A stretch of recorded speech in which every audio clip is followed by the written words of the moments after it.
Assalamualaikum warahmatullahi wabarakatuh. Perkenalkan, saya Nabila Fasya Gunawan dari Prodi TRPL kelas B. Hari ini saya ingin menyampaikan materi yang berjudul komputer kuantum. Oke, kita mulai dari definisi komputer kuantum. Apa itu komputer kuantum? Komputer kuantum merupakan komputer yang dimuat atau yang dibuat atau yang digunakan oleh prinsip-prinsip fisika, ya, seperti fisika kuantum. Kita balik dulu ke zaman waktu kita masih SMA. Fisika kuantum, ada yang tahu apa arti fisika kuantum? Oke, kalau masih belum ada yang tahu, kita harus tahu apa itu dasarnya. Kalau fisika kuantum itu merupakan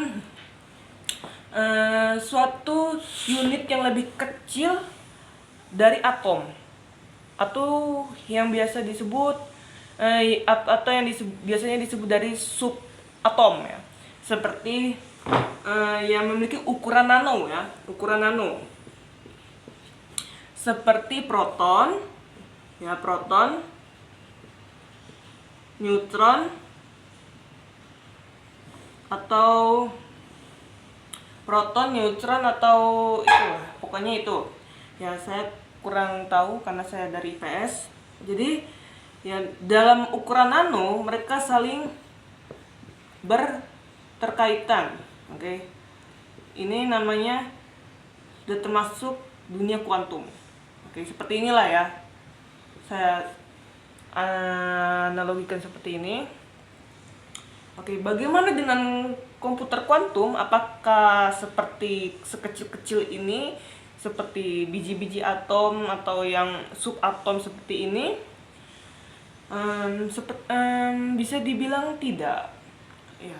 Ya, bisa dibilang iya, bisa dibilang tidak. Komputer kuantum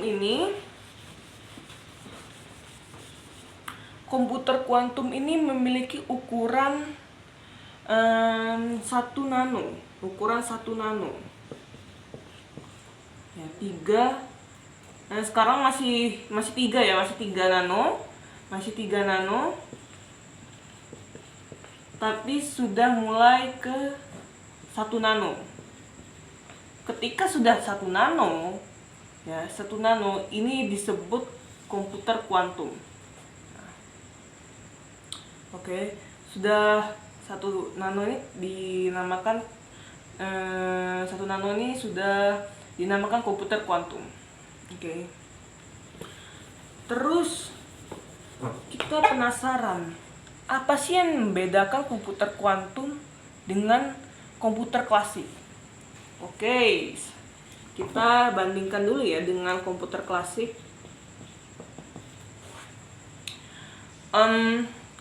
Komputer klasik, kita bahas dulu komputer klasik, ya. Pasti Anda semua sudah pernah mendengar apa itu bit. Pasti sudah, kan? Bit atau binary digital. Bit atau binary digital itu merupakan angka yang dengan kesatuan 0 dan 1, ya. Ditandakan oleh angka 01, 01, 01 yang biasanya ada di komputer, ya.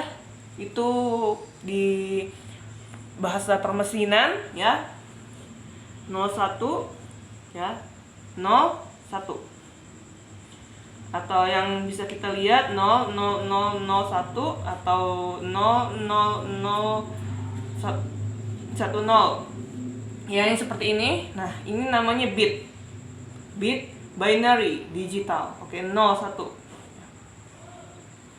Ketika kita membahas bit, ya, atau binary digital di dalam komputer klasik ini, mereka ini secara bergantian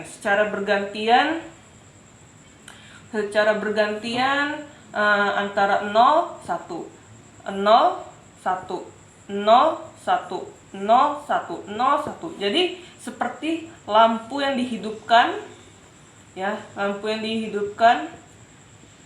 Ini 0, misalnya 0. Nah, ini misalnya 1. Ya. 0, 1. Jadi ini bergantian hidupnya. 0, 1, 0, 1, 0, 1, 0, 1. Atau seperti jam. Jam ini saya analogikan, maaf, kurang gede ya, kurang besar ya. Ini kita besar. Oke. Seperti ini. Oke, 1. Ini 1 misalnya, ini 0. Oke. Jadi bergantian 1. Oke. Ini 1, kemudian 0. Oke, ini secara bergantian ya. 0, 1, 0, 1, 0, 1, 0, 1, 0, 1 ya. Ini namanya bit binary digital yang dimiliki oleh komputer klasik. Tetapi setelah kita membahas komputer kuantum, ini jauh lebih berbeda.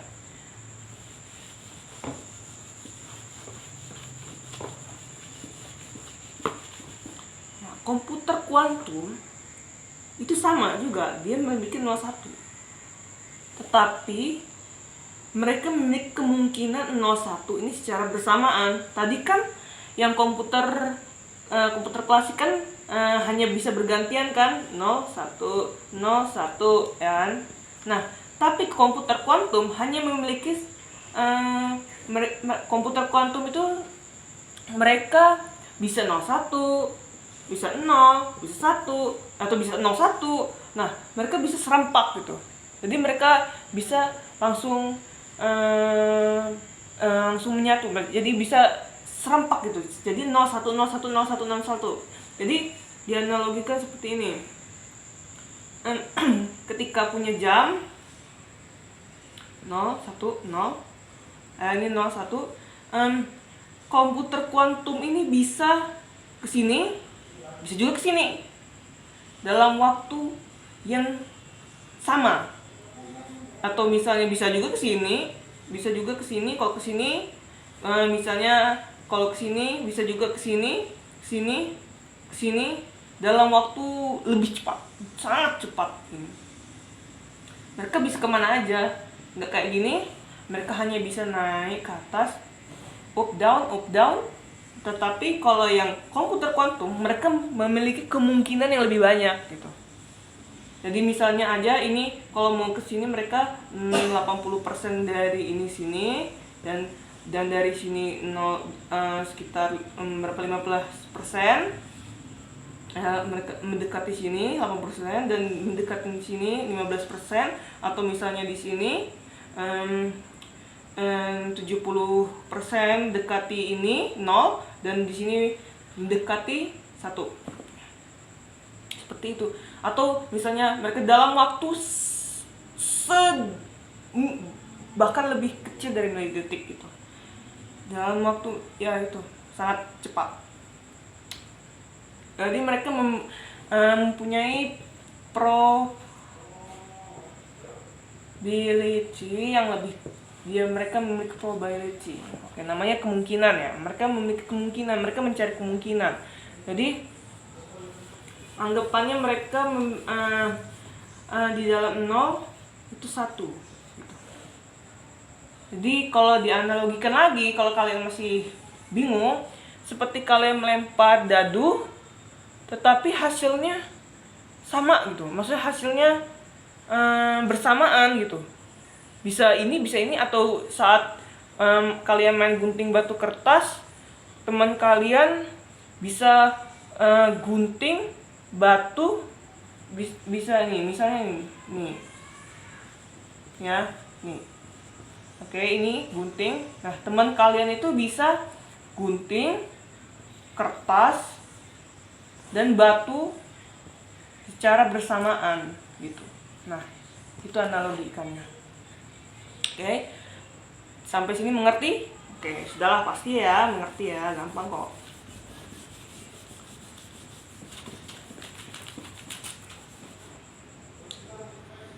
Oke, di dalam komputer kuantum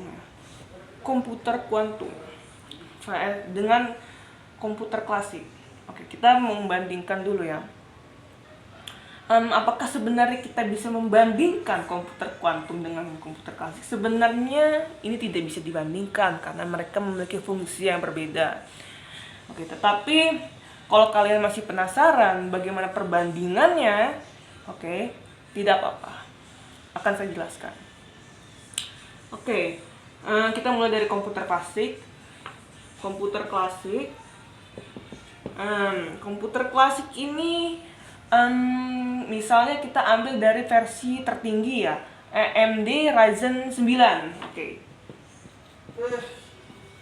AMD Ryzen 9. Oke. Lihat AMD Ryzen 9. Kita bandingkan dengan komputer qubits 30. Oke, kita lihat. Nah, kita bandingkan di klasik. Kita bandingkan qubit ya. Qubit ini 30 qubit sama aja dengan 10 teraflops.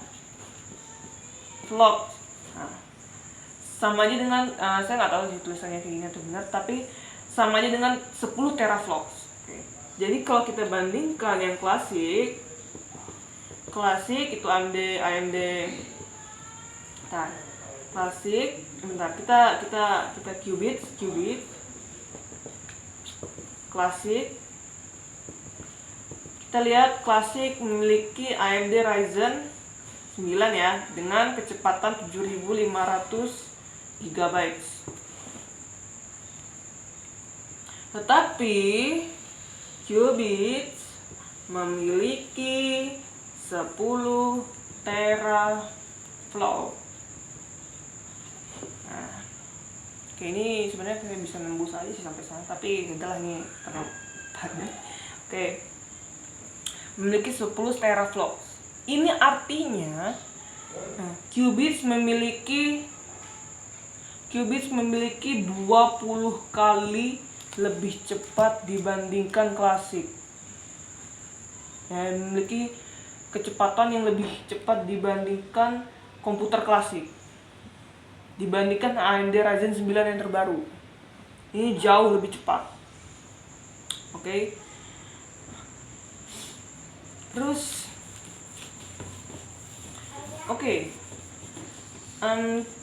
Oke, saya lupa, kita harus bagaimana ya, kalau kita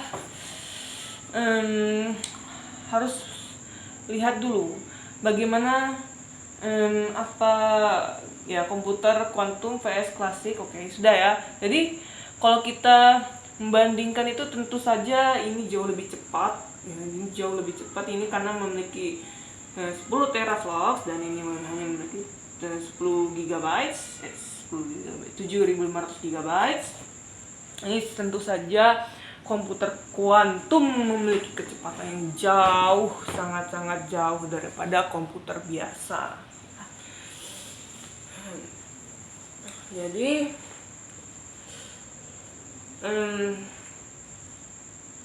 sabar, saya lihat.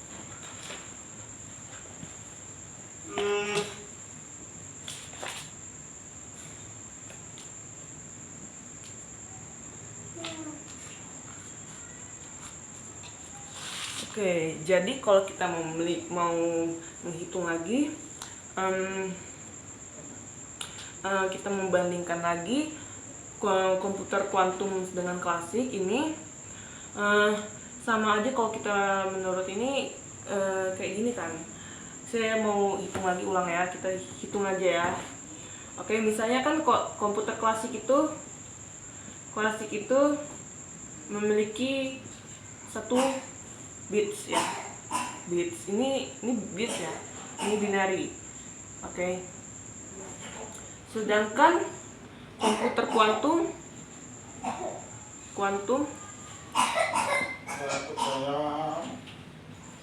kuantum memiliki 0, 1, 1, 0, 0, 1, 0, 0 dan 1, 1. Nah, ini dia memiliki kuantumnya memiliki kemungkinan ini dalam satu bit, dalam satu dalam satu bit ini memiliki sekitar 4 ya, bukan sekitar, benar memiliki 4 kemungkinan ya. Dibandingkan dengan kuantum klasik, ini hanya memiliki 2 kemungkinan, tetapi mereka memiliki 8 kemungkinan. Gini. Jadi untuk dibandingkan lagi ya, sama aja dengan ketika kita menaruh ini 2 bit ya. Ini 2 bit. Nah, terus qubit maksudnya qubit itu sama aja dengan n. Oke. Jadi ketika bit ini kita mau hitung, kita membandingkan dulu. Jadi qubits per n. Misalnya dalam suatu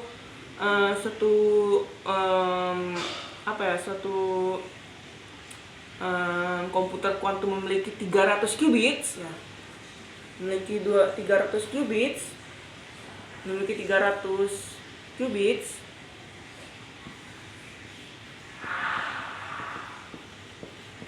sama aja mereka memiliki 2 pangkat 300 bits. Jadi ini benar-benar sangat luar biasa, karena 2 pangkat 300 bits ini adalah partikel yang sangat luar biasa, partikel yang sangat besar di alam semesta ini. Tentu saja ini sangat banyak ya. Ini sangat banyak. Jadi ini untuk melebihi dari qubits butuh 2 pangkat 300 bits. Bayangkan seberapa banyak itu. Bahkan sebanyak itu benar-benar memenuhi alam semesta ini. Sangat banyak lah. Walaupun benar-benar tidak bisa kita hitung ya. Nggak bisa kita kita hitung dengan cara biasa. Oke, kita lihat lagi bagaimana Oke, saya lihat materi bentar ya.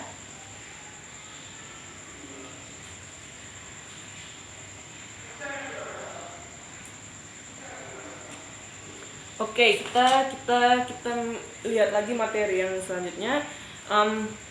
Kita sudah tidak harus kita beralih ke komputer kuantumnya. Komputer kuantum memiliki 2. Yang pertama, keterikatan pertama, dan yang kedua superposisi.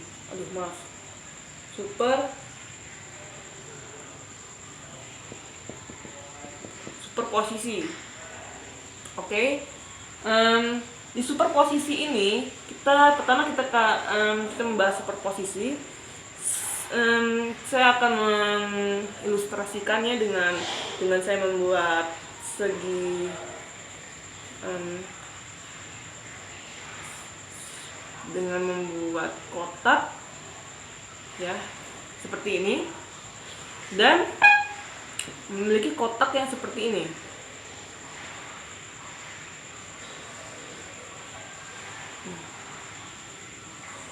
Oke. Jadi maaf ya kalau miring. Nah, oke, jadi superposisi ini ketika mereka memiliki posisi yang berbeda, ketika mereka memiliki kemungkinan posisi yang sama, ya, mereka akan menyatu. Mereka akan menyatu menjadi satu kesatuan. Sama aja dengan kayak tadi 01 kan, 01 mereka bisa serentak gitu. Mereka bisa komputer kuantum ini bisa memiliki langsung semuanya gitu. Jadi sama aja mereka ketika ada dua keadaan, mereka bisa langsung menjadi keadaan yang sama gitu ya. Juga superposisi ini juga ketika dia misalnya kita analogikan dengan misalnya ini bumi dan ini misalnya kita di planet apa yang paling jauh, misalnya di Jupiter ya, misalnya di Jupiter ya. Nah di Jupiter nih, dan di bumi. Nah di Jupiter dan di bumi. Nah, ini mereka memiliki komputer kuantum ini memiliki superposisi. Oke, jadi mereka ketika diletakkan di tempat ini, mereka memiliki posisi yang sama, mereka memiliki posisi yang sama. Ya, mereka memiliki posisi yang sama, mereka memiliki kesamaan yang sama, mereka memiliki jarak yang sama, maksudnya jarak yang bukan jarak jauhnya, tapi jarak luas atau jarak antar, misalnya dalam ini mereka misalnya dari sini kan misalnya 2000 km ya. Nah, ini juga 2000 km gitu. Ya. Jadi mereka serentak mereka memiliki keserentakan yang sama gitu. Jadi mereka ketika yang ini misalnya yang ini ada yang berubah jadi merah, ini merah juga gitu. Jadi mereka kayak punya satu otak langsung merah semua gitu. Ya, gitu. Dan memiliki kemungkinan yang banyak gitu. Ya, jadi mereka bukan cuma 01, tapi mereka memiliki 01, 11, 0, 0 dan 1, 0.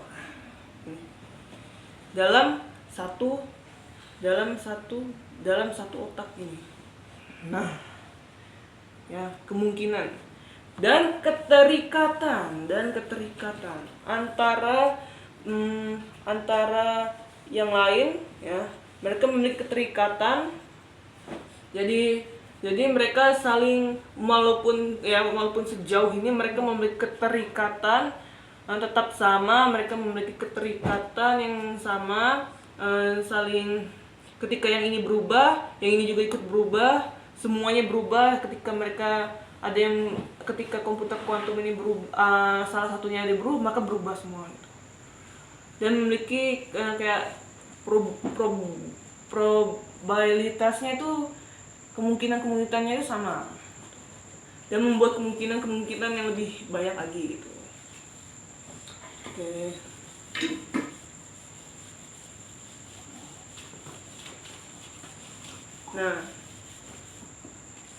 Nah, kayak kita ke materi yang lebih ini. Oke. Sebenarnya untuk latar belakang dari komputer kuantum ini sebenarnya mereka ini sudah diciptakan dari lama. Sebenarnya sudah digagas oleh peneliti luar negeri dari berapa puluhan yang tahun, bahkan Albert Einstein pun sudah mendeklarasikan adanya dengan kuantum ini, fisika kuantum ya, terutama dengan adanya keterikatan yang tidak sama dengan fisika. Fisika itu mereka itu memiliki suatu gagasan.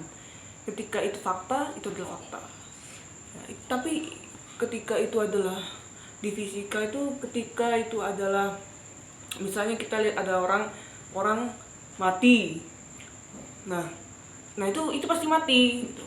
Tapi beda di kuantum, di fisika kuantum. Bisa aja orang itu mati, bisa aja orang itu hidup secara bersamaan. Itu beda gitu. Jadi di fisika kuantum ya, di fisika kuantum ini bisa jadi secara bersamaan gitu, antara orang yang sama dia bisa mati, dia juga bisa hidup gitu. Nah, itu namanya fisika kuantum. Mereka dengan kemungkinan gitu. Dengan kemungkinan sama aja kita lagi berjalan di tengah malam, dan kita sebenarnya ada kucing di belakang kita itu, ada gerobak sampah di belakang kita itu, tapi kita nggak tahu itu ada gerobak sampah, tapi kita cuma tahu kita cuma memperkirakan kemungkinan apakah itu ada di belakang kita atau jauh dari tempat kita gitu. Nah, seperti itulah kerja kuantum ini. Sama halnya seperti komputer kuantum gini. Oke. Dan untuk penelitian komputer kuantum ini sebenarnya baru-baru ini juga. Sebenarnya bukan baru-baru ini, memang udah lama, udah seperti saya yang bilang, tapi muncul lagi, dan yang udah lebih terbarunya itu baru-baru ini tahun 2019 oleh China yang seperti biasa memimpin teknologi yang super canggih ini. Sudah mulai mereka tahun 2020 ya. Kalau tahun 2019 itu Google. Tahun 2019 itu Google dengan mereka membuat CPU yang sangat super cepat ya. CPU-nya tadi saya udah baca tapi saya agak lupa. Dia tuh memiliki kecepatan yang sangat luar biasa, dan seperti dia bisa menyelesaikan suatu tugas masalah yang sangat kompleks hanya waktu sehari. Tetapi pada tahun 2020 China mengembangkan teknologi yang jauh lebih canggih dari itu. Mereka mampu membuat komputer kuantum yang sangat cepat. Yang tadi Google itu apa itu, dia 1 hari kan. Kalau yang punya China 1 milidetik gitu. Nah, kalau yang sekarang kita bahas ya, bagaimana dengan perusahaan yang mengakuisisikan komputer kuantum ini. Coba saya sebenarnya banyak, kalau di China itu banyak, tapi saya kali ini akan mengambil yang dari luar negeri, yaitu namanya Intel Quantum.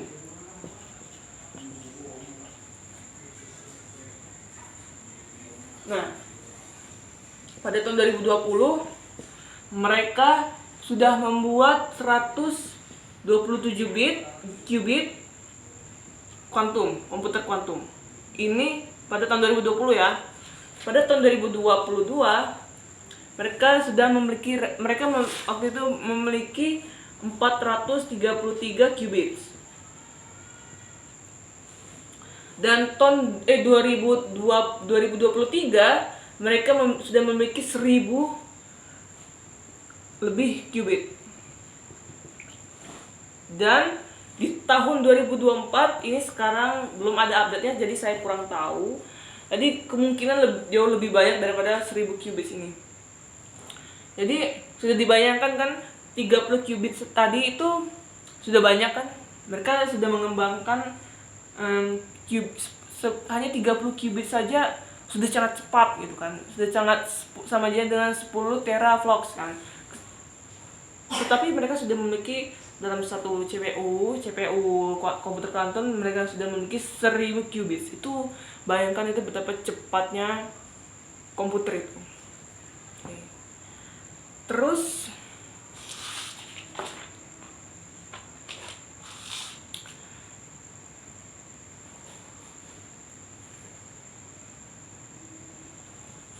kita harus lihat apa sih sebenarnya, bagaimana sih kegunaan komputer kuantum itu. Oke. komputer kuantum itu dia tuh bisa menyelesaikan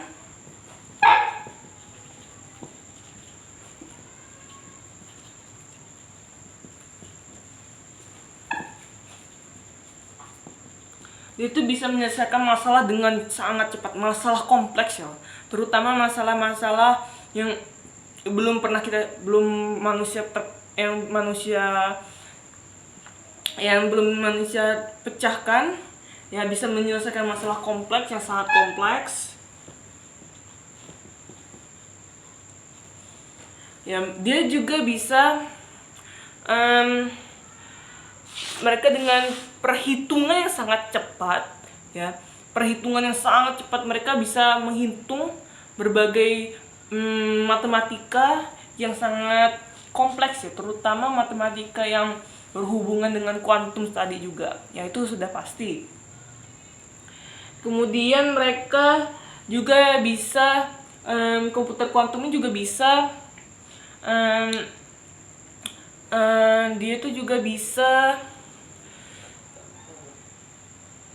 mereka juga bisa menjalankan simulasi ya. Mereka juga bisa menjalankan simulasi yang sangat menjalankan simulasi yang kompleks jadi ya.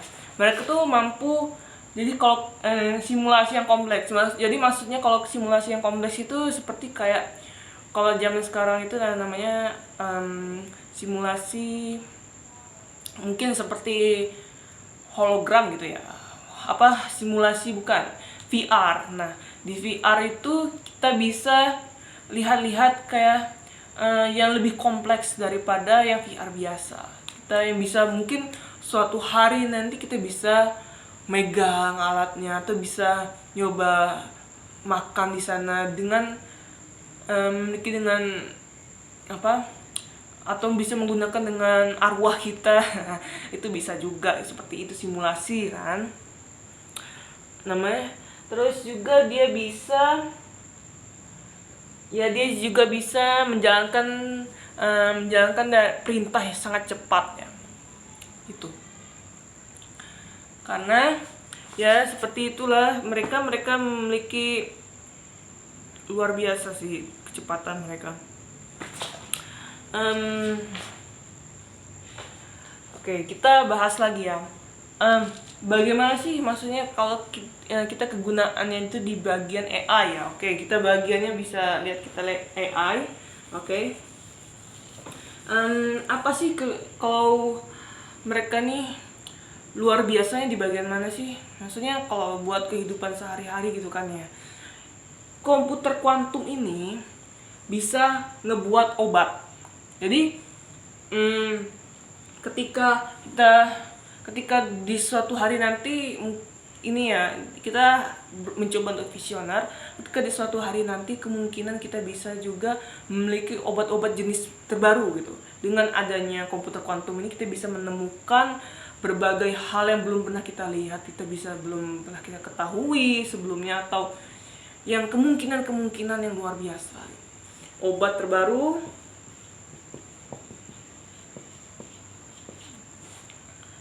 seperti bahan kimia, bahan yang sangat-sangat yang tidak orang tahu. Mungkin ketika kita berangkatkan dari Mars ya, seperti dari saya yang ini, kita bisa tahu di sana kan, kita bisa tahu di sana ada apa di sana, dan kita bisa mengirimnya dengan cepat dari Mars atau dari Jupiter ke bumi dengan cepat gitu ya. Bisa jadi jadi penemu obat baru, atau bisa meningkatkan kecerdasan AI, ini sudah pasti.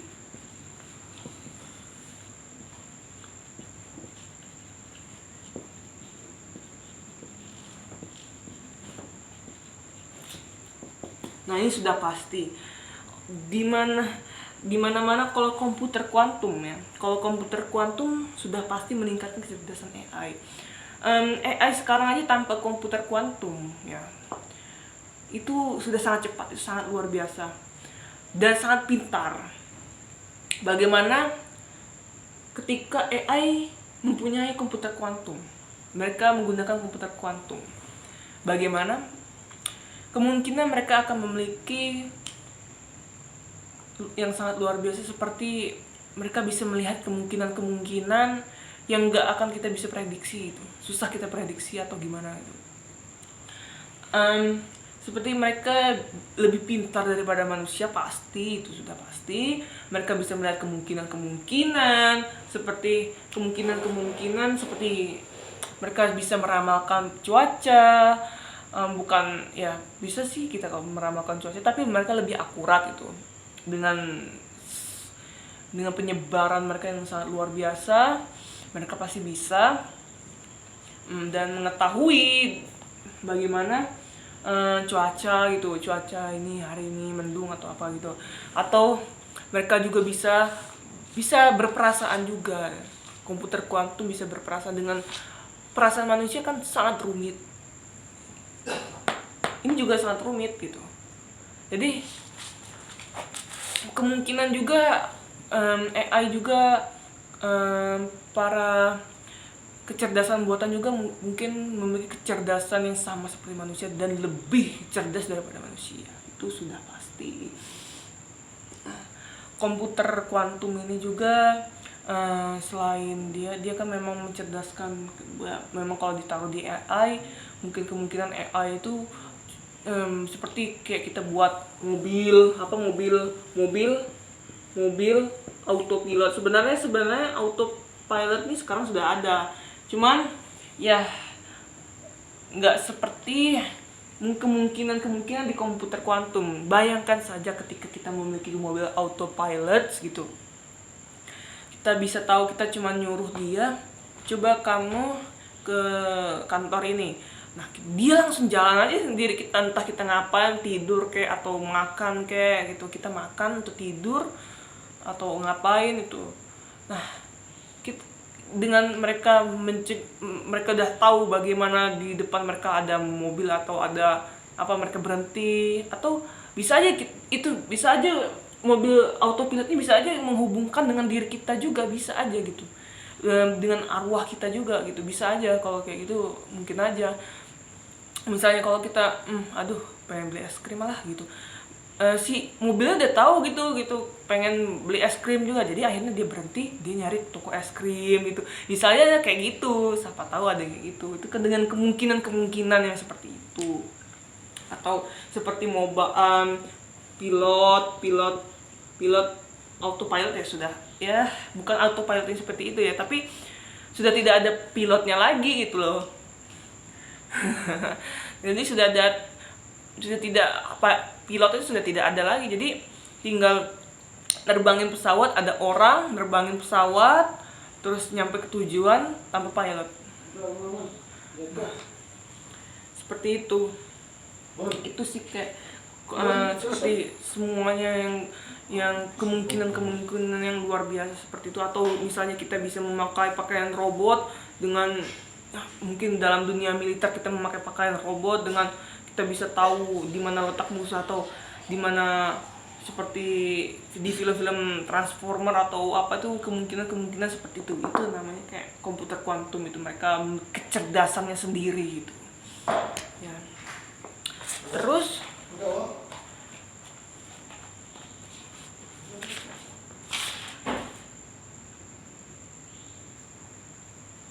ya ada ya. Oke, kita lihat dulu apa cuman ada kelebihannya aja ya, apakah tidak ada kekurangannya? Tentu saja ada kekurangannya. Bagaimanapun kecanggihan itu sudah pasti ada kekurangannya seperti ini. Dan kayak gini nih, komputer kuantum ini sebenarnya tidak bisa disalahgunakan oleh orang yang tidak tepat gitu.